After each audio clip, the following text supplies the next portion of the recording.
Brought to you by BunnySlippers.com. Check out their brand new Dino sound slippers. Slippers make a roaring sound every 3 steps. Made with green scaly fabric, soft plush uppers, foam footbeds, non-slip grips on soles, and 3 white claws on each foot. One size fits most up to women's 10.5, men's 9. Footbed measures 10.5. Black Clock Audio Tales is a daily podcast that reads you a story, either a chapter of a novel or a whole short story. Join us in our exploration of old ghost stories, supernatural fiction, horror tales, folk tales, fantasy, gothic horror, weird fiction, and cosmic horror. And don't forget to join us for our monthly show about the Cthulhu Mythos. Look for our podcast near the old wishing well in the blasted heath, wherever you find your podcasts. We suggest Podbean or Apple Podcasts. Find us on the web at pgttcm.com and at Black Clock Audio on Instagram, Twitter, and Facebook, and Black Clock Audio Tales on YouTube. Welcome to Black Clock Audio Tales. Check out our new website over at www.pgttcm.com. Edited by Daniel Spitzer, music by Kevin MacLeod. The Chamber, Oppressive Gloom, Despair. Welcome to Part 1, Folklore of Great Britain. Join us at the end of the month when we talk about the great old ones.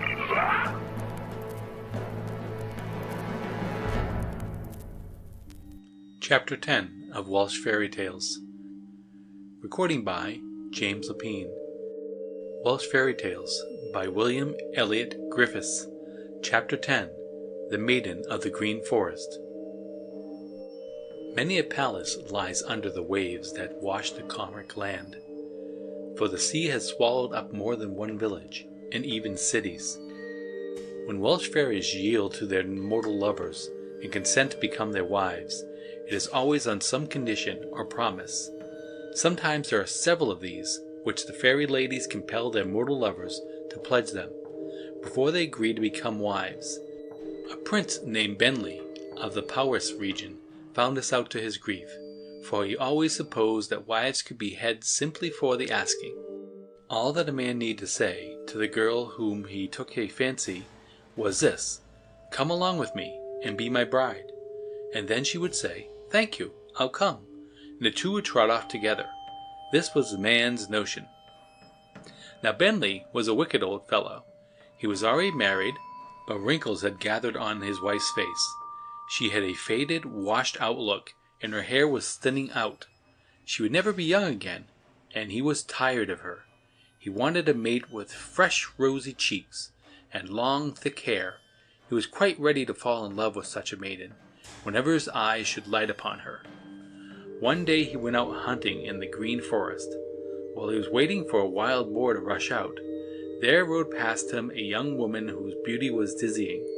He instantly fell in love with her.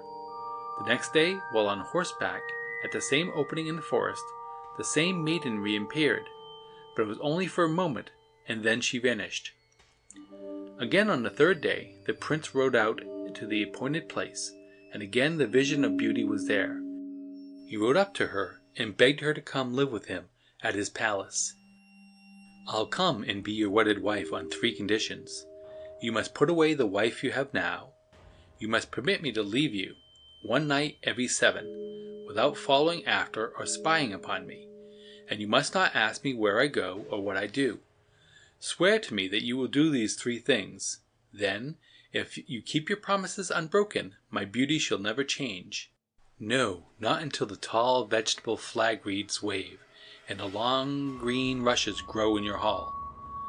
The Prince of the Powys was quite ready to swear this oath, and he solemnly promised to observe the 3 conditions, so that the Maid of the Green Forest went to live with him. But what of his old wife, one asks? Ah, he had no trouble from that quarter, for when the newly wedded couple arrived at the castle, she had already disappeared. Happy, indeed, were the long bright days with which the prince and his new bride spent together, whether in the castle or outdoors, riding on horseback, or in hunting the deer. Every day her beauty seemed diviner, and even more lovely. He lavished various gifts upon her. Among others was a diadem of beryl and sapphire. Then he put on her finger a diamond ring worth what was a very great sum, a king's ransom, In the Middle Ages, monarchs as well as nobles were taken prisoner in battle, and large amounts of money had to be paid to get them back again. So a king's ransom is what Bentley paid for his wife's diamond ring. He loved her so dearly that he never suspected for a moment he would ever have any trouble in keeping his 3 promises. But without variety, life has no spice, and monotony wearies the soul. After 9 years had passed, and his wife absented herself every Friday night, he began to wonder why it could be. His curiosity to know the reason for her going away so increased and so wore on him that he became both miserable in himself and irritable towards others. Everybody in the castle noticed the change in their master and grieved over it. One night he invited a learned monk from the White Monastery not far away to come and take dinner with him. The table in the great banqueting hall was spread with the most delicious viands. The lights were magnificent and the music gay. But Wyland, the monk, was a man of magic and could see through things. He noticed some secret grief was preying upon the prince's mind. He discerned that, amidst all the splendor, he, Bentley, the lord of the castle, was the most miserable person within its walls. So Wyland went home, resolved to call again and find out what was the trouble. When they met, some days later, Wyland's greeting was this: "Christ save thee, Bentley. What secret sorrow clouds thy brow? Why so gloomy?" Bentley at once burst out with the story of how he met the Maid of the Green Forest, and how she became his wife on 3 conditions. "Think of it," said Bentley, groaning aloud. "When the owls cry and the crickets chirp, my wife leaves my bed, and until the day star appears, I lie alone, torn with curiosity to know where she is and what she is doing. I fall again into a heavy sleep, and do not awake until sunrise, when I find her by my side again. It is all such a mystery that the secret lies heavy on my soul. Despite all my wealth and my strong castle, with feasting and music by night and hunting by day, I am the most miserable man in the Comric land. No beggar is more wretched than I." Wyland, the monk, listened, and his eyes glittered. There came into his head the idea of enriching the monastery. He saw his chance, and improved it at once. He could make money by solving the secret for a troubled soul. "Prince Bentley," said he, "if you will bestow upon the monks of the White Minster 1/10 of the flocks that feed within your domain, and 1/10 of all that flows into the vaults of your palace, and hand over the Maiden of the Green Forest to me, I shall warrant your soul will be at peace and your troubles end." To all this Prince Bentley agreed, making a solemn promise.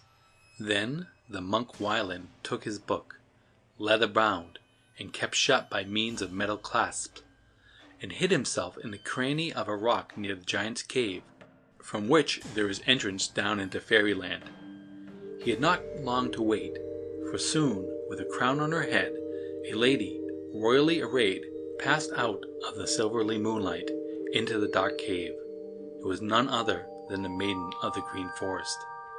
Now came a battle of magic and spells, as between the monk's own and those of the Green Forest Maiden. He moved forward to the mouth of the cave, then summoning into his presence the spirits of the air and the cave, he informed them as to Bentley's vow to enrich the monastery, and to deliver the Green Forest Maiden to himself. Then, calling aloud, he said, "Let her forever be as she appears now, and never leave my side. Bring her, before the break of day, to the cross near the town of the White Minster, and there I will wed her, and swear to make her my own." Then, by the powers of his magic, he made it impossible for any person or power to recall or hinder the operation of these words. Leaving the cave's mouth, in order to be at the cross before the day should dawn, the first thing he met was a hideous ogress, grinning and rolling her bleared red eyes at him. On her head seemed what was more like moss than hair. She stretched out a long bony finger at him. On it flashed a splendid diamond, which Bentley had given his bride, the beautiful Maid of the Green Forest.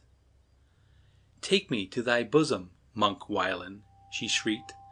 laughing hideously, and showing what looked like green snags in her mouth. For I am the wife you are sworn to wed. 30 years ago I was Bentley's blooming bride. When my beauty left me, his love flew out the window. Now I am a foul ogress, but magic makes me young again every 7th night. I promised that my beauty should last until the tall flag reeds and the long green rushes grow in his hall. Amazed by the story, Wyland drew his breath. And this promise I have kept. It is already fulfilled. Your spell and mine are both completed. Yours brought to him the peace of the dead. Mine made the rivers rush in. Now waters lap to and fro among the reeds and rushes that grow in the banqueting hall, which is now sunk deep below the earth. With the clash of our spells, no charm can redress our fate. Come then and take me as thy bride, for oath and spell have both decreed it, as thy reward. As Bentley's promise to you is fulfilled, for the waters flow in the palace vaults, the pike and the darefish feed there. So, caught in his own dark sordid plot, the monk, who played conjurer, had become the victim of his own craft. They say that Wyland's cross still recalls the monk, while fishermen on the Welsh border can, on nights with smooth water, see towers and chimneys far below, sunk deep beneath the waves. Chapter 11 of Welsh Fairy Tales. Welsh Fairy Tales by William Elliot Griffiths. Chapter 11. The Treasure Stone of the Fairies. The Griffids are one of the largest of the Welsh tribes. Today it is said that in Britain, 1 man in every 40 has this, either as his first, middle, or last name. It means hero, or brave man, and as far back as the 9th century, the word is found in the Book of St. Chad. The monks, who derived nearly every name from the Latin, insisted that the word meant great faith. Another of the most common Welsh personal names was William, which, when that of a father's son, was written Williams, and was only the Latin for gild helm or golden helmet. Long ago, when London was a village, and Cardiff only a hamlet, there was a boy of this name who tended sheep on the hillsides. His father was a very hard-working farmer, who every year tried to coax to grow out of the stony ground some oats, barley, leeks, and cabbage. In the summer he worked hard, from the first croak of the raven to the last hoot of the owl, to provide food for his wife and baby daughter.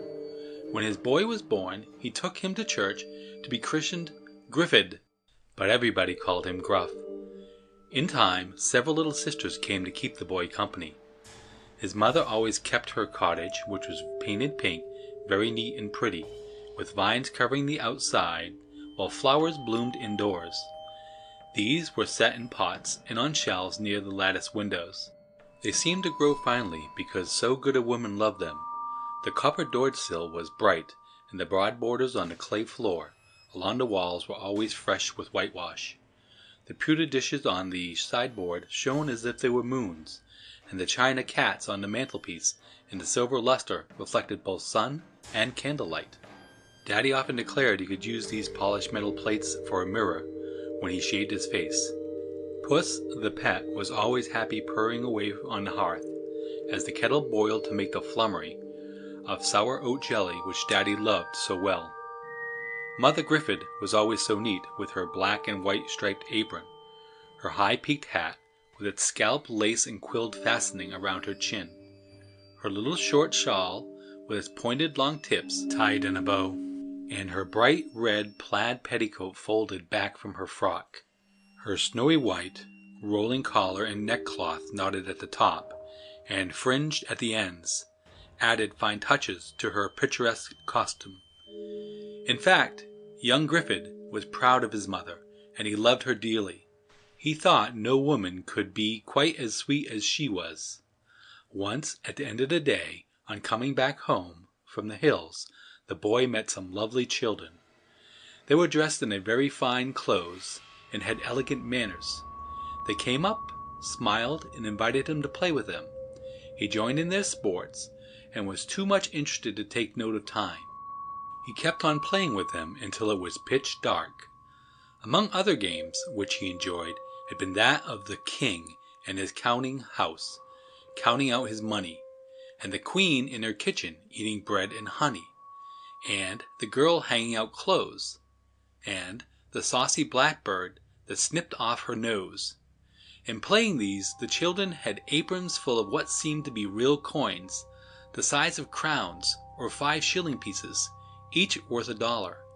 These had head and tail, besides letters on them, and the boy supposed they were real. But when he showed these to his mother, she saw at once, from their lightness, and because they were so easily bent, that they were only paper and not silver. She asked her boy where he had got them. He told her what a nice time he had enjoyed. Then she knew that these, his playmates, were fairy children. Fearing that some evil might come of this, she charged him, her only son, never to go out again alone on the mountain. She mistrusted that no good would come of the making of such strange children his companion. But the lad was so fond of play, that one day, tired of seeing nothing but byre and garden, while his sisters liked to play girls' games more than those which boys cared most for, and the hills seeming to beckon to him to come to them, he disobeyed and slipped out and off to the mountains. He was soon missed, and a search was made for him. Yet no one had seen or heard of him, though inquiries were made on every road, in every village, and at the fairs and markets in the neighborhood. 2 whole years passed by without trace of the boy. But early one morning, on the 25th month, before breakfast, his mother, on opening the door, found him sitting on the steps, with a bundle under his arm, but dressed in the same clothes, and not looking a day older, or in any way different from the very hour he disappeared. "Why, my dear boy, where have you been all these months, which have now run into the 3rd year? So long a time that they have seemed to me like the ages." "Why, mother dear, how strange you talk!